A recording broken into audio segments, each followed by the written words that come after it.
Why are banks and companies paying millions in fines for failing anti-money laundering rules? And more importantly, what can we learn from their mistakes? Welcome to Talk to Your lawyer friend breaking down the law in plain English. Now you look at this. You walk into your bank to open an account. The banker asks for your ID, your proof of address, and even questions about where your income comes from.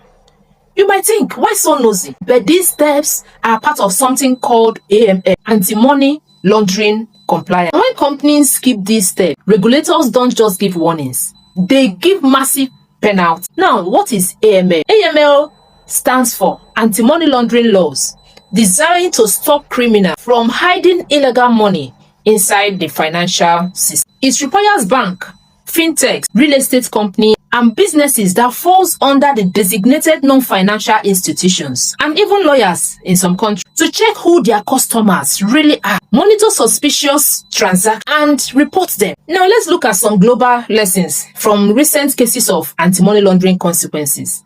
In 2012, the US regulators discovered that HSBC, one of the largest banks in London, allowed Mexican drug cartels to launder hundreds of millions of dollars through its account. Now, the problem here was that HSBC failed to properly check its customers or flag suspicious transfers. The bank paid 1.9 billion in fine. This is one of the largest in history. And they were also forced to sign an agreement promising to fix its system. Now, what is the lesson here? Weak monitoring isn't just a mistake. It can cost billions and destroy trust in a global brand. Another example is the Danske Bank in Europe and US. They paid over $2 billion in 2022 for failing to prevent suspicious Russian transactions. Even historic banks can collapse under AML failures.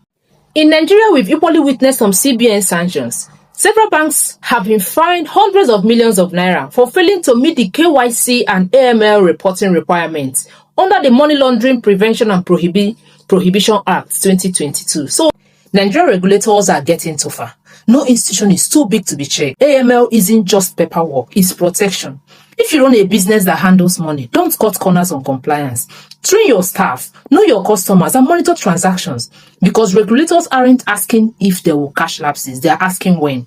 Thanks for watching Talk to Your Lawyer. Law made simple, rights made clear. Don't forget to subscribe for more everyday legal questions answered in plain English. And tell me in the comments, do you think regulators are doing enough to stop money laundering, or are companies still getting away with too much?